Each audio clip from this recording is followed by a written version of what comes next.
ये बात है 12वीं सेंचुरी की। वेस्ट अफ्रीका के माली साम्राज्य में एक बच्चे का जन्म होता है।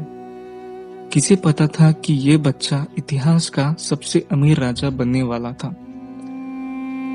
नारे मागन 12वीं सेंचुरी के किंग थे मंदिका लोगों के, जो आगे जाके माली होने वाला था।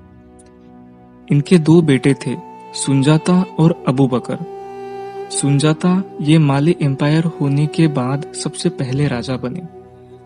अबू बकर को बेटा हुआ फगालिए, जिनकी शादी कांकू नाम की लड़की से हुई, और 1280 में इन्हीं को एक बेटा हुआ जो कि और कोई नहीं बल्कि मूसा थे। अबू बकर जो कि उस वक्त के राजा थे, उन्हें अपना एम्पायर और बढ़ाना था, तो वो अटलांटिक ओशन के परे गए, पर कभी लौट के नहीं आए। इसी बीच अबू बकर ने मूसा के ऊपर पूरे माली एम्पायर की जिम्मेदारी दी थी, और फिर मूसा बने मनसा मूसा। मनसा यानी रूलर या किंग, जो वहां के लोगों ने दिया गया था। किसी भी राजा की तरह मूसा को भी अपना एम्पायर बड़ा करना था। माली एम्पायर पहले से ही व्यापारों के मामले में बड़े होने के कारण काफी अमीर था, पर मूसा को अपने साम्राज्य को और बढ़ाना था, तो मूसा ने आसपास के राज्यों पे अटैक करना शुरू कर दिया, जिनके पास सोना और नमक की खदानें थी। मूसा को पता था कि अगर उसने इन चीजों को अपने काबू में कर लिया तो पैसे अपने आप इन्हें बेचकर आते रहेंगे।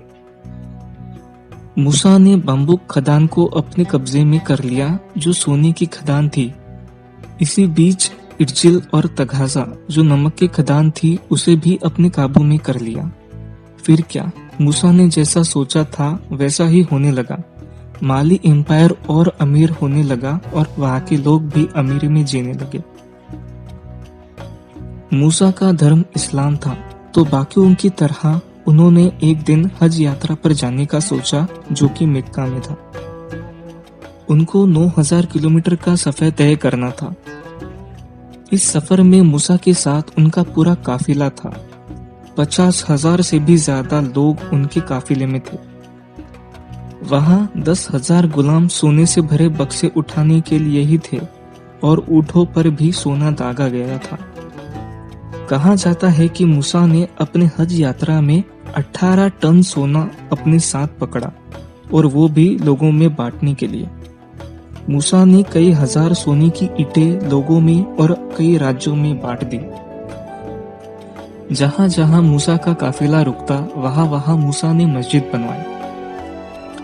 मूसा के सोना दान करने के कारण मिडिल ईस्ट अफ्रीका में हाइपर इन्फ्लेशन हुआ, यानी चीजों के भाव आसमान छूने लगे। डिमांड और सप्लाई के कारण चीजों की डिमांड ज्यादा थी और सप्लाई कम। इसी वजह से अफ्रीका में पूरी जगह हलचल मच गई थी। इसके बाद अफ्रीका को व्यापार में नॉर्मल होने में काफी वक्त लग गया। मूसा ने तिम्बक्तू और गांव को मेन कल्चरल सेंटर बनाया था। तिम्बक्तू में मूसा ने मस्जिद, यूनिवर्सिटी, स्कूल और लाइब्रेरीज बनवाई थी, जहां पे दुनिया भर से लोग पढ़ने आते थे, जिसको आज भी लॉस्ट सिटी ऑफ गोल्ड कहा जाता है। मूसा 1337 में 57 की उम्र में चल बसे। माली एम्पायर उनके रहते खूब खुशहाल जिंदगी जिए, पर उनकी मौत के बाद उनके बेटों ने माली एम्पायर को संभाला, जो कि ज्यादा सालों तक नहीं टिक पाया। कई आर्टिकल्स में लिखा गया है कि मूसा के पैसों को आज के भाव से देखा जाए तो उसकी वैल्यू 400 बिलियन डॉलर्स से भी ज्यादा बनती है, जो कि आज के 32 लाख करोड़ होते हैं। यूनिवर्सिटी ऑफ मिशिगन के हिस्ट्री प्रोफेसर का ये कहना है कि मान के चलो कि एक इंसान के पास अपने पूरी जिंदगी का हद से ज्यादा सोना हो, अगर उसको दुगना किया जाए फिर भी मूसा के सामने वो कुछ भी नहीं था। कोई इंसान अपने सपने में भी नहीं सोच सकता मूसा इस हद तक अमीर था। दोस्तों, वीडियो अच्छी लगी हो तो प्लीज सब्सक्राइब, लाइक और शेयर कीजिए। मिलते हैं अगली वीडियो में।